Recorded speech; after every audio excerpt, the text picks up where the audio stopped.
शिकारी, हिरण, सुअर, सांप और शियार की कहानी।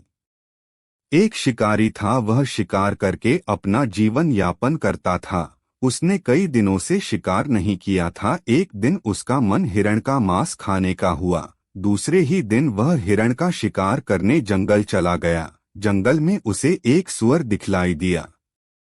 शिकारी ने सोचा, अच्छा हट्टा कट्टा शिकार मिला है, इसी सुअर का शिकार कर लेता हूँ। इसका कुछ मांस मैं खा लूंगा और बाकी बाजार में बेच दूंगा, जिससे मुझे बहुत अधिक पैसा मिलेगा। उसने अपने धनुष पर तीर चढ़ाया ही था कि पास में ही उसे एक हिरण घास चरते हुए दिखा। शिकारी ने सोचा, इस सुअर का शिकार मैं बाद में भी कर सकता हूँ। अगर इस हिरण ने मेरी आवाज सुन ली तो यह भाग जाएगा और मैं इसका शिकार नहीं कर पाऊंगा। यह सोचकर शिकारी ने हिरण पर तीर चला दिया। निशाना अचूक था।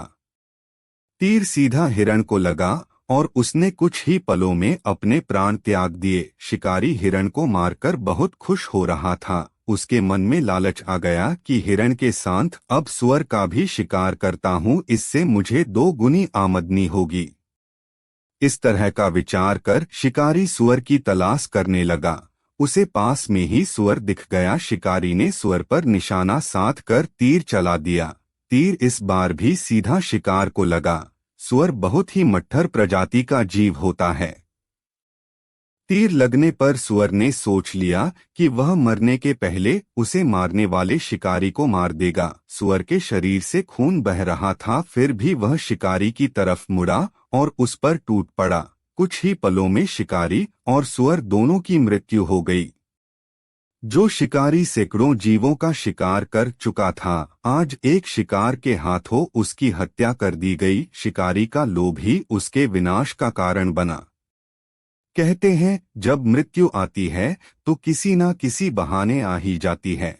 जब सुअर शिकारी पर हमला कर रहा था, तब पास के पेड़ के नीचे एक सांप अपने बिल से बाहर निकलकर यह सब देख रहा था। शिकारी को मारने के बाद सुअर लड़खड़ाता हुआ सांप के ऊपर गिर गया और सुअर के शरीर से दबकर उस सांप की भी मृत्यु हो गई।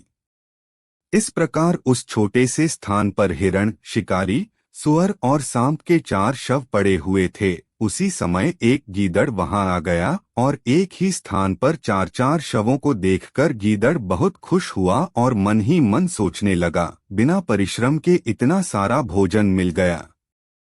अवश्य ही ईश्वर मुझ पर मेहरबान है, तभी तो मेरे लिए इतने सारे भोजन की व्यवस्था कर दी है।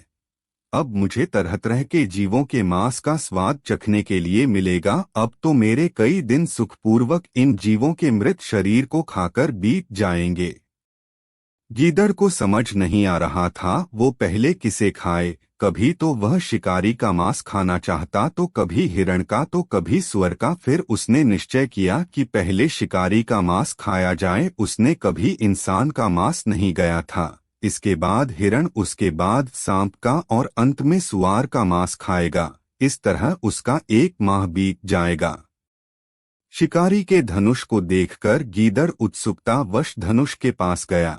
धनुष की डोरी चमड़े की थी। गीदड़ चमड़े को चबाने प्रयास करने लगा। गीदड़ के चबाने से डोरी कमजोर हो गई और टूट गई। डोरी के टूटने से धनुष का एक सिरा बड़ी तेजी से उसके माथे को भेदकर बाहर आ गया, मानो माथे से शिखा निकल आई हो। इस प्रकार गीदड़ का लोभ उसके नाश का कारण बन गया।